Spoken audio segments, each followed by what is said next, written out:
Sénégal teewaayam am na solo xëy na aussi le fait que Amadou Mahtar Mbow nekkoon fa ma ngi ci ba dafa tax si la ma jàpp ne fu mel ni UNESCO fu mel ni les consulats du rek diplomate yi ñoo ko war a mën a doxal et même ma conviction mooy les meilleurs pour doxal structure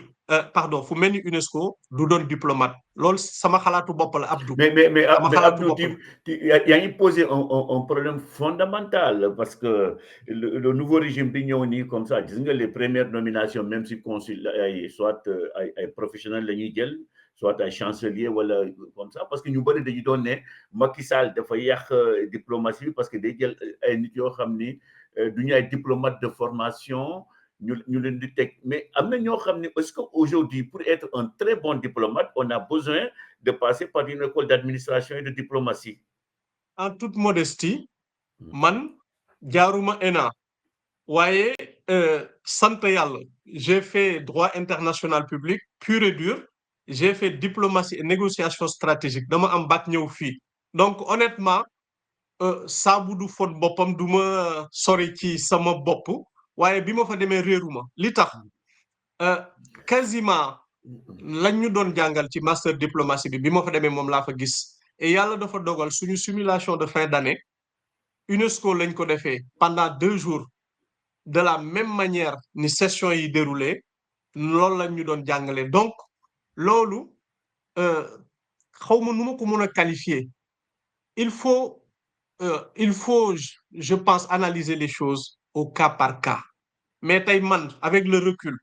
avec l'expérience que j'ai eue à l'UNESCO ma conviction mooy du un ambassadeur diplomate moo mën a doxal UNESCO li tax ma wax ko su ma jëlee ku mel ni Souleymane Jules Diop il nous est arrivé des combats yoo xam ne souvent da ngay soumis sa veste diplomate souvent objectif bi moo lay intéressé taxawal sa réew les diplomates machallah l'école d'administration est une grande école j'ai eu des collègues diplomates extraordinaires waaye nag diplomates yi dafa bari lu ñuy xool ils sont extrêmement prudents pour le bilatéral oui je crois pour les ambassades mais pour l'UNESCO pour les consulats et j'argumente pour les consulats d'abord jàpp naa ne un Abdou qui a été ici en tant qu'étudiant créé association bokk ci daayira xam les réalités ñu yàgg ko solliciter dugg Abdoulaye wax pour bañ a rek joxe d'autres exemples mais bari na fi ñoo xam ne dañ fi ñëw étudiant jàng fi galère fi dund fi lu nekk bokk ci daayira yi xam toutes les communautés religieuses les associations estudiantines lépp de A à Z xam jafe-jafe yu ñu am loolu aussi xëy na li ma liggéey consulat tax na parce que bi ma fa duggee perception bi ma ci amoon wuute na ak bi ma nekkee ci biti bi ma ciy am duñu liggéey dañuy tappale nii na yàlla xam na ne il nous arrivait très rarement d'avoir une pause d'1 heure loolu aussi dama leen koy seddal nit ñi dañuy liggéey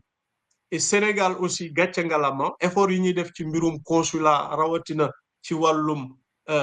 passeport yi France gi ñu nekk sax duñ ko def soo amee urgence war a voyager mën nga déposer sa passeport tey mu génn tey soo amul aussi mën nañ la defal sauf-conduit soo bëggee dem donc ñu ngi def ay effort naam bari na loo xam ne aussi avec le recul mën nañ ko améliorer parce que on est un peu laxiste aussi ci yu bari notamment am kër gu rafet kër gu set matériel bu baax. mais man dem naa si ambassade consulat bu Cameroun je pense mais mënoo ko méngale ak bu Sénégal honnêtement. Absolument. Voilà ay badge sax ngay pour dugg il faut ñu oublier la par badge non c'est vrai wax nga dëgg alors que le consulat du Sénégal il est dans un état boo xam ni franchement dafa salté quoi si on veut dire absolument loolu laa sañu loon wax rek. waaye soo xoolee effort yi ñu def en terme administratif gaawal liggéey bi document yi nga mën ko am loolu mooy li gën a jafe. et puis un autre témoignage j'ai une fois accompagné Aïssata Tall Sall mu ngi doon visiter consulat bi mais ku yoroon bureau des passeports mais nee na matériel dañu maquette dañu am ay difficultés quelquefois da ngay dem teg même sa empreinte du reconnaître sa empreinte donc il y a vraiment des efforts à faire pour moderniser le matériel bu nekk au consulat du Sénégal en France en tout cas moom laa xam doon naa toog ci table di recevoir nit yàlla xam na ne damay rus sama digganteeg yàlla des tables vétustes donc problème mu matériel ak du management man gëwuma en termes administratifs le citoyen est roi xam nga dañuy faral di wax ne le client est roi ambassade il faut couper le consulat pardon il faut couper souvent la poire en deux. J'ai eu des collègues merveilleux, extraordinaires, disponibles, généreux. J'ai aussi vu des citoyens modèles. De la même manière, am na ci ñoo xam ne suñu ñëwee consulat lu leen neex la ñuy def soo jëlee rendez-vous en temps et en heure soo jaaree fi nga war a jaar c'est peu probable soo fa ñëwee nga am problème honnêtement et franchement. Donc je crois loolu aussi il y a des efforts à faire au niveau des concitoyens. La ca des c'est une question de management. C'est ma conviction su ñu amee un bon management au consulat ñu fexe ba consulat set beaucoup plus accueillant beaucoup plus digne honnêtement on peut avoir l'un des meilleurs consulats au monde waxuma sax en Afrique mais au monde parce que li ñuy def en termes de passeport France sax mënu ko def quoi te wax dëgg yàlla y a de plus en plus aussi de jeunes man année bi ma fay dugg il y avait que des jeunes quasiment qui ont au minimum master 2 yàgg France xam France am envie aussi am ay résultats donc la ca des c'est juste du bon management su ma ñëwee ci UNESCO pour dëggal aussi li ma doon wax UNESCO souvent il y a des questions yoo xam ne on a besoin d'aller très vite benn ñaar yeneen yi on a besoin aussi de taper du poing sur la table mais le diplomate de par sa formation est assez prudent souvent aussi foofu soo jàddee soo waxee un pays loo xam ne waroo ko wax mën nañ la def une demande d'explication mën nañ la sax rappeler ça peut se comprendre ça peut comprendre leur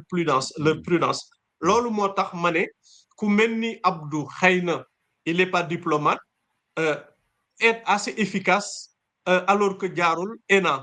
il a moins peut-être d'intérêt à préserver il est moins prudent il est plus pragmatique peut-être voilà je relativise tout ce que je dis hein mais su fekkoon tey ministre daf ma woo ne ma loo xalaat ci ambassadeur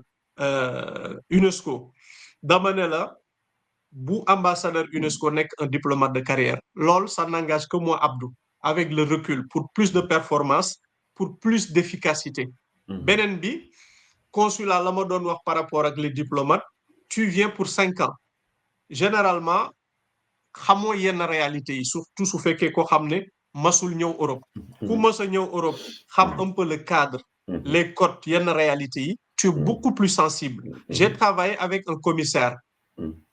entre guillemets mais urgence yenn yi wala maîtriser wu ko parce que bokkul ak Abdou bi nga xam ne xam naa ne tey su may renouveler sama titre séjour suñ ma amul passeport du ma renouveler sama titre séjour su ma renouveler wu titre séjour dañuy arrêter sama contrat bi en tant qu'étudiant wala en tant que travailleur suñu arrêter contrat bi du ma fay sama loyer su ma fayut sama loyer mais dañ may dàq ainsi de suite tout est lié ici c'est une chaîne donc man xëy na man toujours je donne Abdou mais mën naa jël 10 000 Sénégalais yoo xam ne fii lañ nekk quoi yoo xam ne am nañ xam-xam yàgg nañ fi comprendre donc ñaari exemple yooyu laa bëggoon joxe. mais mun naa la jox benn anecdote parce que Amadou Diallo bu mooy consul bu fi jóge woon moom aussi fii la jógee quoi mun naa ne yàgg na fii mais lu ko arrangé aussi facilement amoon na ay relation amoon na réseau bu dense man le dernier exemple am na koo xam ni dafa ñëwoon fii en France ñu bloqué ko aéroport mënul dugg dañ ko war a delloo si automatiquement voilà bu ñu ma ooyee bon man aussi j'ai activé le réseau mais Amadou bien que ki nekkatul consul mais moom moo activé ces réseaux ba waa ji ñu bay ko mu dugg donc pour dire que il est important aussi voilà pour arranger Sénégalais pour répondre aux sollicitations des Sénégalais ñu am koo xam ni xam na dëkk bi xam na am na ay réseau dara bu amee mën na jóg parce que le consul aussi sa mission mooy mu taxaw di défendre ses concitoyens loolu c'est pour confirmer effectivement li nga di ko di wax mais